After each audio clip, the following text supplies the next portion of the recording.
Mes chers étudiants, mes chers enseignants de français, bonjour.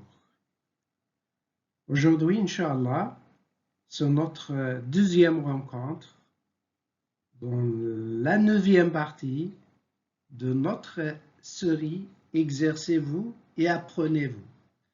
On a déjà dit que exercez-vous et apprenez-vous pour ne plus faire de fautes, soit faute de grammaire, soit faute de conjugaison, soit encore faute d'orthographe.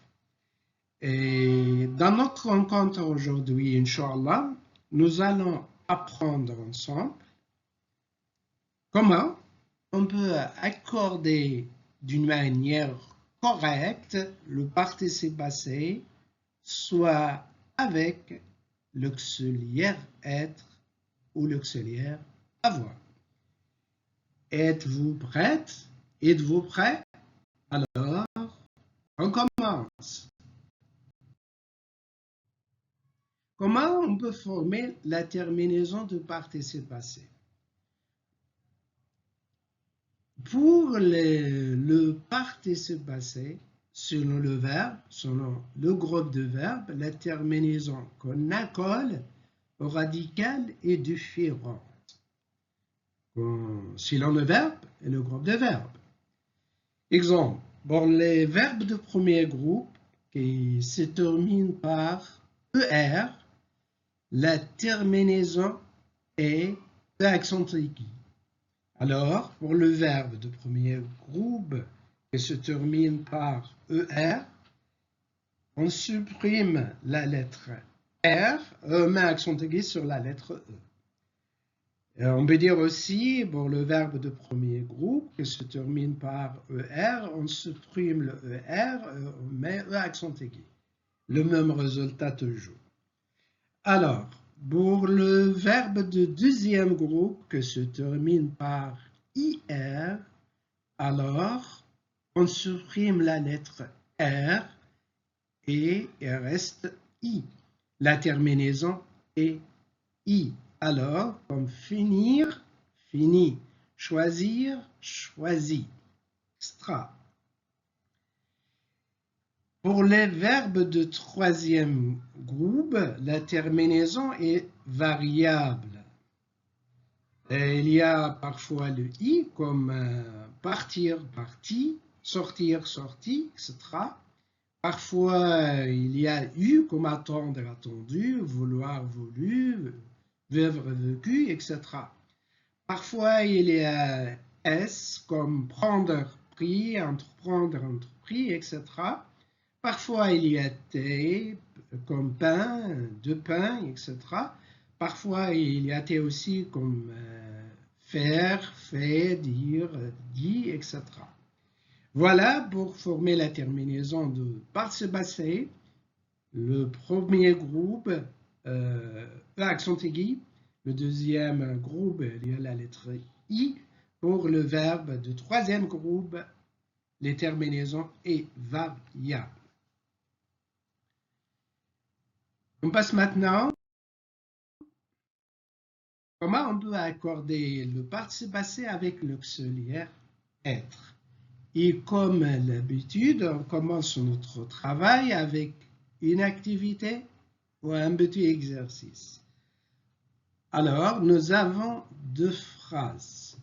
La première phrase, les fillettes sont rentrées à la maison. Il y a deux participes passés rentrés. Le premier rentrait avec ES, le deuxième rentrait avec S. Alors, choisissez rentrer avec ES ou rentrer avec S. Le participe passé rentrer avec ES ou participe passé avec S. La première phrase. La deuxième, les garçons sont. Nous avons deux participes passés, rentrer avec ES, rentrer avec S à la maison. Alors, c'est à vous maintenant de choisir le participe passé le correct, de choisir la phrase, le participe passé exact. Alors, c'est à vous. Allez, bon courage et bon travail.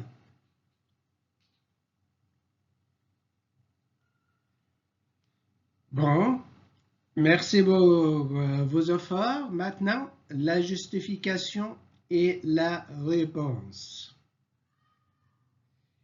Avec l'auxiliaire être, le participe passé s'accorde en genre masculin-féminin et en nombre singulier pluriel avec le sujet de verbe.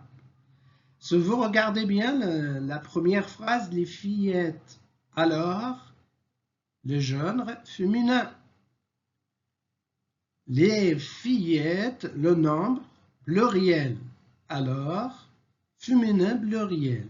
Alors il y a l'accord, alors on doit choisir rentrer le premier participe passé avec ES. Pour la deuxième phrase, les garçons, c'est le contraire. Le genre masculin, pluriel, alors on doit choisir le deuxième participe passé rentré avec S seulement. Alors, la réponse c'est, les fillettes sont rentrées, ES, à la maison, et les garçons sont rentrés à la maison, S seulement. Pourquoi? Parce que le participe passé s'accorde en genre et en nombre avec le sujet du verbe. Pour la première phrase, le fillette, féminin pluriel. Pour la deuxième phrase, le garçon masculin pluriel. On passe maintenant pour l'accord de participe passé avec l'auxiliaire avoir. Et comme l'habitude, une activité ou un petit exercice. Exemple. Je préparais une tasse de thé. La première phrase, je préparais. Accent aigu. Deuxième participe passé, préparer. Accent aigu et avec un autre E. Deuxième phrase, la tasse de thé que je préparais, deux participes passés, est très chaude.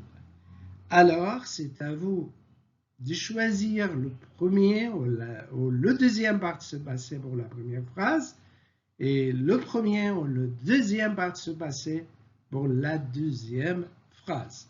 Allez, bon courage! Merci beaucoup. Alors, on passe maintenant à donner la réponse et après, on va dire pourquoi.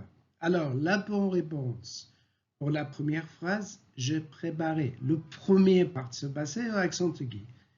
Une tasse de thé. J'ai préparé une tasse de thé. Et pour la deuxième, la réponse est différente. La tasse de thé que j'ai préparée est très chaude. Pourquoi pour la deuxième phrase, la réponse est différente? Et pourquoi pour la première phrase, on a mis accent aigu seulement? Pourquoi on a choisi préparer, le premier préparé, sans l'accord? Et pour la deuxième, on a mis un accord. Voilà la justification. L'accord de participe passé avec l'auxiliaire avoir. Avec l'auxiliaire avoir, le participe passé s'accorde en genre, en nombre avec son complément d'objet direct, mais à une condition. Je répète, avec l'auxiliaire avoir, le participe passé s'accorde en genre et en nombre avec son complément d'objet direct. Faites attention, avec son complément d'objet direct. Faites attention, d'objet direct. Et à une condition. Alors, deux conditions, complément d'objet direct, et le deuxième, que ce complément doit être placé avant le participe passé. Alors, l'auxiliaire avoir, avec l'auxiliaire avoir, le participe passé s'accorde en genre en nombre à deux conditions. Que le complément soit un complément d'objet direct. Le deuxième, que ce complément est placé avant le participe passé. Sinon, le participe passé ne change pas s'il n'y a pas de complément direct. Ou c'est le complément direct est placé après lui. On revient pour les deux exemples qu'on a déjà expliqués. J'ai préparé une tasse de thé. Ici, il y a une tasse de thé. Alors, ici, le complément est d'objet direct, mais il est placé après le participe passé. Ici, il n'y a pas d'accord. Parce qu'on a déjà dit qu'à une condition que ce complément, la tasse de thé, doit être placé avant le participe passé. Ici, la tasse de thé est placée après le participe passé. Ici, il n'y a pas d'accord. Alors, je préparais une tasse de thé. La situation est différente pour le deuxième exemple. Regardez bien. La tasse de thé que j'ai préparée. Ici, la tasse de thé est placée devant le participe passé. Pour cela, on a mis l'accord E accent aigu parce que la tasse est féminin et singulier. Alors, la tasse de thé que j'ai préparée est très chaude. Et voilà, je pense que c'est clair maintenant. Mais faites attention, cette règle de base comporte deux remarques. Quelles sont ces remarques-là? Tout d'abord, il faut donc d'abord savoir identifier, c'est très important. Il faut savoir identifier le sujet, le verbe et le complément d'objet direct. Et le complément d'objet direct. On posait la question, tu fais quoi? Alors, comment on peut identifier le sujet? Le sujet répond toujours à la question que fait l'action. Qui fait l'action? Alors, c'est le sujet. Comment identifier le verbe? Le verbe est l'action de la phrase. Par exemple, j'ai préparé une tasse de thé. Alors, qui fait l'action? C'est moi, je. Alors, qui est l'action? C'est prépare. Et comment identifier le complément d'objet direct? Le complément d'objet direct répond à la question qui ou quoi de verbe sans préposition. Soit qui pour la personne ou quoi pour les choses, mais toujours sans préposition. Parce qu'avec préposition, ce sera un complément d'objet indirect. Alors, comment identifier les sujets? Le sujet répond à la question qui fait l'action. Comment identifier le verbe? Le verbe, c'est l'action lui-même. Comment identifier le complément d'objet direct? Le complément d'objet direct répond à la question qui ou quoi de verbe sans préposition.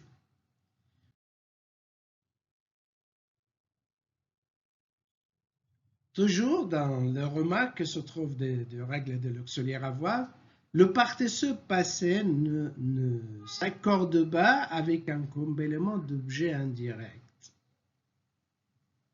Pourquoi? On a déjà dit la règle. Et comment on peut savoir? Parce que toujours il y a A devant le complément indirect.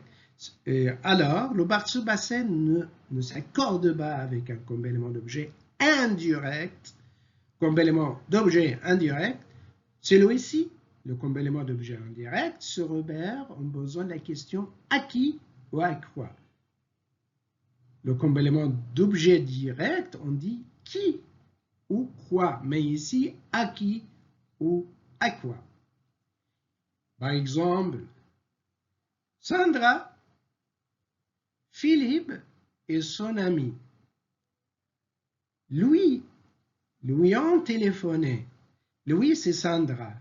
Alors, ici, Sandra a Philippe et son ami ont téléphoné à Sandra. Alors, il y a à qui. Alors, ici, le complément est complément d'objet indirect. Ici, le participe passé ne s'accorde pas. Et il n'y a pas d'accord car lui est un complément d'objet indirect. Le même exemple, je lui ai donné des cadeaux. Et si lui, je donnais du cadeau à quelqu'un, à Mona, à Ali, à Philippe, à n'importe, alors je lui ai donné des cadeaux. Et si il n'y a pas d'accord. Et si le participe passé ne s'accorde pas. Et c'est la fin de notre rencontre aujourd'hui. Aujourd'hui, nous avons appris ensemble comment on peut former le participe passé et comment on peut accorder d'une manière correcte le participe passé avec l'auxiliaire être et aussi comment on peut accorder le participe passé d'une manière correcte avec l'auxiliaire avoir. Je vous remercie de votre patience et votre attention. Et toutes mes salutations et l'Adl Mahdi et à la prochaine. Suivez-moi.